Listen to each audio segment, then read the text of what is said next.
Right. I don't even know how we got on, not on, oh, on crack. I'm many degrees separated from the crack era. I've been a terrorist since the public school era. Let's go, John Lonnie Appleton. I'm a healthy family advocate. If that is your content of choice, please feel compelled to follow, comment, share, repost links with your community to help our community grow. No, for real, we were talking the marriage lie, but then I somehow got to talking about crack. And I don't know how I ended up there, but we did.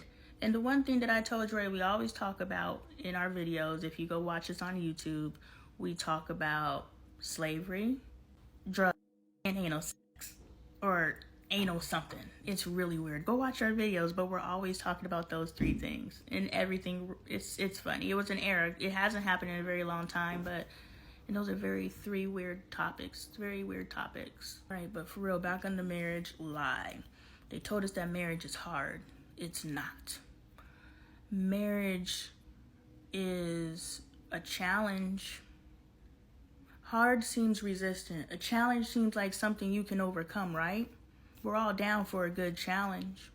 And we're always willing to try for a challenge.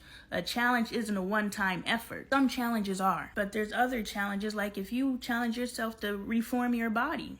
That's not a one-time effort. That's a lifelong commitment. What the hell did you do with your spouse if not a lifelong commitment? So if you're willing to make that commitment to your body, why are you not willing to make that commitment to your spouse? Or insert whatever it is that you committed yourself to, but you can't seem to commit to your spouse. And if you ain't committed to anything in your life and you haven't committed to your spouse, I'm sensing a pattern. But marriage isn't hard. And I say that because too many of us are in a really bad relationship and we're just like, well, they said marriage is hard, and not enough of us have seen demonstrated for us a positive relationship example. The only married couple that I knew consistently throughout my entire life were my grandparents. They've been married as long as I'm alive. They're still married 42 years. And at some point, they lived in separate houses and lived two completely separate lives. So when they're like, man, I wish we were married like they did back in the day. No, you don't. Ask your grandmother why she could not leave your grandfather. Ask her that. Ask her about all the oppression she endured, all the abuse she endured, just so she could be envied for being married for a long, long time. Yeah, I'm good. All right, we are talking the married lie. What's good, John Lonnie Appleton? I am a healthy family advocate. If that is your content of choice, please consider following, commenting, sharing, and reposting videos with your community so our community can grow. We left off talking about how everybody's like, man, I need that old school grandma, grandpa love. And I'm like, no, you don't. Because my grandma and grandpa have been married for 42 years, and of those 42 years, they have lived separately and lived completely separate lives. They sleep in separate bedrooms. I think they're just cheaper to keep her at this point, or cheaper to keep them because they both in their own right got their own money. And who wants to die alone? Shoot, I need someone to wake up to tomorrow and kick my ass, make sure she's still here. You're still there, Earl. That was bad. But who has really it been demonstrated for what a healthy functional relationship looks like? I thought me and Dre had a healthy functional relationship, which we did, but now that I know that there's something better out there, I'm like, damn, what we had was good, but I want great. And because we had good, I know we can have great. But you can't get to great when you already had bad. And if you already have, you shouldn't even be in this fucking relationship. Get the fuck on. And this is male, female, however you identify. If you know you ain't supposed to be there, get the fuck on.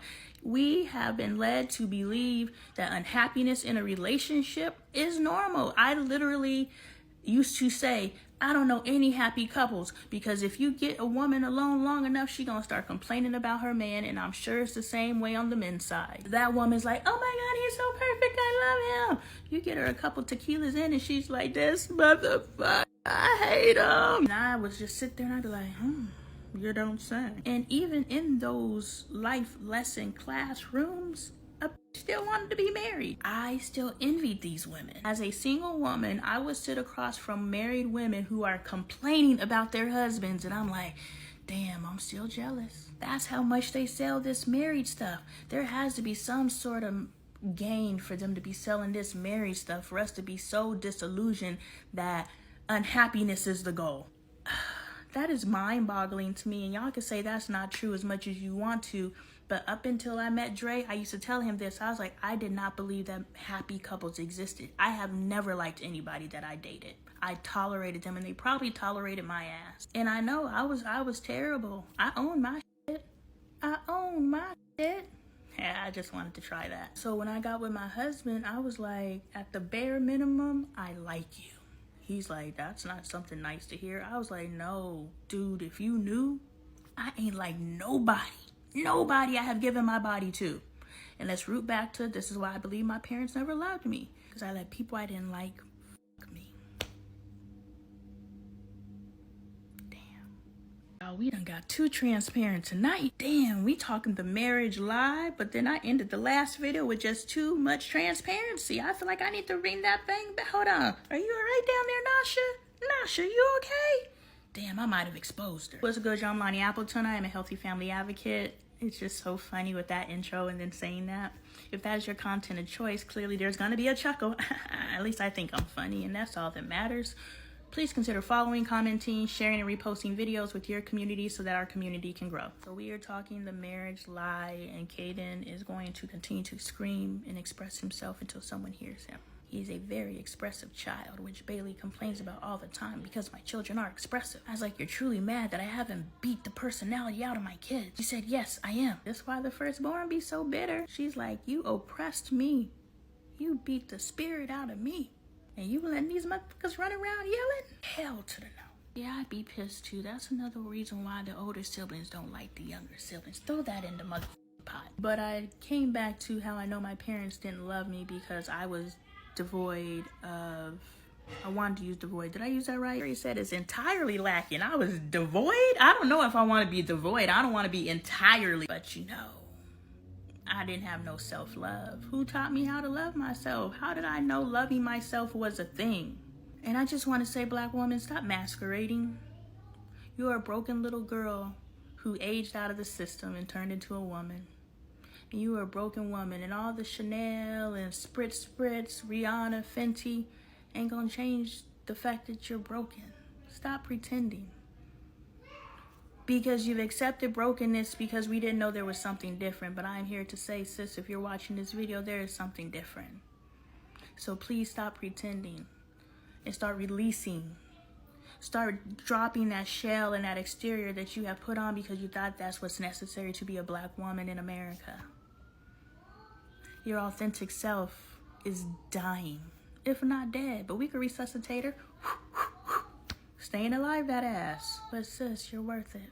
Back to the regularly scheduled program. I don't know where that came from, but it came. So yeah, if my parents loved me, I would know how to love myself. I wouldn't be 36 years old marrying a man who told me literally just to let me love you. That's what he said. That's why I chose him. It was between him and this other dude. And Dre said, just let me love you. And I was like, you know what? I tried everything else. Let me try being loved. What do I gotta lose?